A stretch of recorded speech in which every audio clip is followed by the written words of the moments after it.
안녕하세요. 반갑습니다. 말씀을 사모하는 여러분, 말씀이 여러분에게 꿀과 같이 달기를 바랍니다.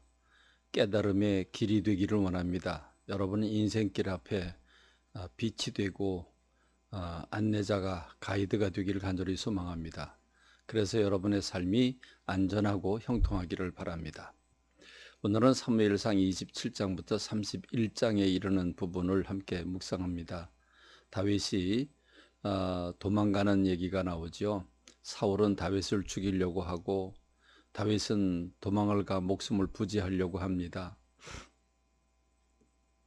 이 추격전이 계속 벌어지고 있는데 다윗은 결국 참다 못해서 블레셋의 가드 왕 아기스에게로 망명을 하기로 결심을 합니다.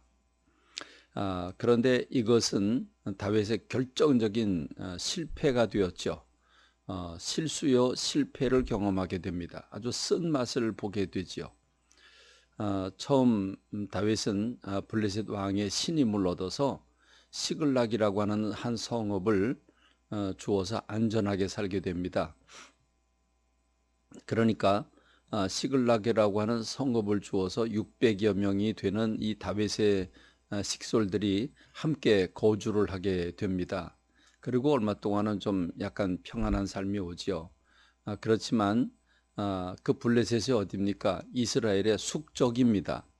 이스라엘 사람들과 더불어 지금 벌써 사사기 시대부터 계속해서 지금까지 수백 년 동안 싸워오던 적국입니다.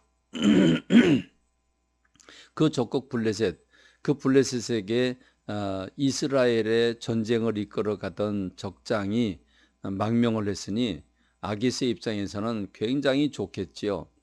적장이 왔으니 이제 블레셋은 이 이스라엘과 싸워서 이긴 거나 다름이 없지 않겠습니까? 그렇지만 다윗의 입장에서 보면 적진에 들어갔으니 가시방석이고 좌불안석이 되었을 것입니다. 그러니 얼마나 힘들겠습니까? 결국 블레셋은 이스라엘을 치기로 결정을 하고 그래서 이스라엘 향한 공격을 하게 되는데 이 공격의 와중에서 아기스라고 하는 왕은 다윗에게 당신이 선봉장이 되기를, 그래서 맨 앞장서 싸워주기를 바라고 있습니다. 그러니 여러분, 다윗이 그걸 찬성을 해야 됩니까? 거절을 해야 됩니까?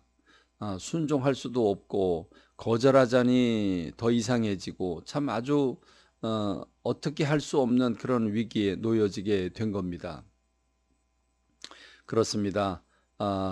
그런데 이제 그럼에도 불구하고 극적으로 신하들이 반대를 합니다. 저 다윗이라고 하는 사람이 어떤 사람이냐? 전쟁에서 승리를 이끌어가던 사람인데 저 사람이 전투 현장에서 뒤돌아서 우리를 공격하면 그 큰 위기에 봉착할 수 있다. 그러므로 저 사람을 믿을 수 없다. 돌려보내라. 이렇게 신하들이 강력하게 요청을 해서 결국 아기스가 다윗을 부릅니다. 나는 너를 믿는데 우리 신하들이 이렇게 얘기를 하니 어떡하냐. 그러니까 너는 이번 전쟁에 참여하지 말고 너희들이 사는 성읍 시글락으로 돌아가라. 그래서 참 위기를 모면하고 다행히도 신하들 반대 때문에 돌아서게 됩니다. 근데 여러분, 이게 웬일입니까? 그 사이에 아말렉이라고 하는 민족들이 시글락을 침략을 해가지고 시글락의 그 성들을 다 불태우고 그리고 그 600명의 가족들을 다 끌고 가버렸습니다. 여러분, 다윗은 최대 위기를 맞게 된 거죠. 그 600명이 얼마나 화가 나겠습니까? 결국 다윗을 죽이려고 덤벼들고 그러면서 그 난리가 났습니다.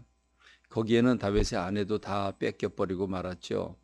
그래서 그는 다윗은 하나님 앞에 기도합니다. 하나님, 내가 이제라도 추격을 하면 내 가족들을 찾을 수 있고 우리 식솔들의 가족들을 다 찾을 수 있겠는지 하나님 앞에 묻습니다. 그랬더니 하나님께서 그래, 내가 가면 찾을 수 있다. 그래서 찾아라. 그래서 그들이 용기를 얻어서 3일 동안을 추격을 합니다. 3일 동안 추격을 해서 결국 축제를 벌이고 있는 그들을 습격을 해서 다시 찾아오게 됩니다. 여러분, 우리 한번 이제 종합적으로 판단을 해봅시다. 다윗이라고 하는 사람에게 왜 이런 위기가 찾아오게 되었을까요? 우리가 답을 한 가지 얻을 수 있습니다. 다윗은 지금까지 매사에 기도하고 결정을 했습니다. 비록 쫓기는 신세이지만 위기의 순간이 수없이 찾아오지만 그때그때마다 하나님 앞에 기도하고 하나님이 응답하시는 대로 순종을 했습니다. 그러니 평안할 수밖에 없었죠. 지금까지 하나님이 보호해 주신 것이었습니다. 그런데 여러분 이번에 이 아기스 왕에게 망명을 한 일은 어떻게 오게 되었습니까? 사무엘상 27장 1절과 2절에 보면 다윗이 그 마음에 생각을 했습니다. 마음에 생각하기를 내가 후일에는 사울의 손에 붙잡히리니 블레셋 사람들의 땅으로 피하여 들어가는 것이 좋으리로다. 사울이 이스라엘 온 영토 내에서 나를 찾다가 단념하리니 내가 그의 손에서 벗어나리라 그럽니다. 여러분 뭐 했다고요? 그 마음에 생각을 했다고요. 기도하지 아니하고 생각을 하고 고민을 한 겁니다. 결국 고민하다가 내가 이러다가 언젠가는 사울의 손에 죽지. 그래서 다윗이라고 하는 사람은 차라리 망명을 하자. 그래서 망명을 했던 것입니다. 근데 이것은 순전한 자기 생각이었습니다. 하나님의 인도하심이 아니었고 자기 생각이었습니다. 그럴 때 그에게 큰 위기가 찾아오게 된 것입니다. 여러분 우리가 무슨 교훈을 얻을 수 있죠? 기도하고 결정해야 됩니다. 기도하는 삶이 필요합니다. 주님과 더불어 동행을 하여야 합니다. 하나님의 인도, 성령님의 인도를 받아야 합니다. 그게 안전한 길이고 생명의 길이고 부유의 길입니다. 여러분 기도하지 않고 어떻게 살 수 있겠습니까? 말씀 없이 어떻게 우리 믿는 사람들이 바른 가치를 가질 수 있겠습니까? 말씀과 기도에 몰입해야 할 이유가 바로 거기 있는 겁니다. 결국 사울이라고 하는 사람은 하나님 앞에 버림을 받았고 다윗을 죽이려고 덤벼들었지만 오히려 다윗이 사울을 죽일 기회를 2번이나 얻었었지요. 결국 그는 하나님 앞에 버림받고 하나님 앞에 기도해도 하나님이 응답을 하지 않으십니다.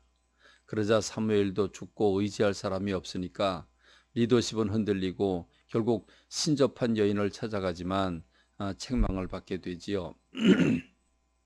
그렇습니다. 결국 그럴 시기에 블레셋이 쳐들어오고 그 전쟁에서 그 길보아 전투에서 결국 사울 왕과 그 아들 요나단이 전사를 하고 맙니다. 그래서 다 잃어버리게 되지요.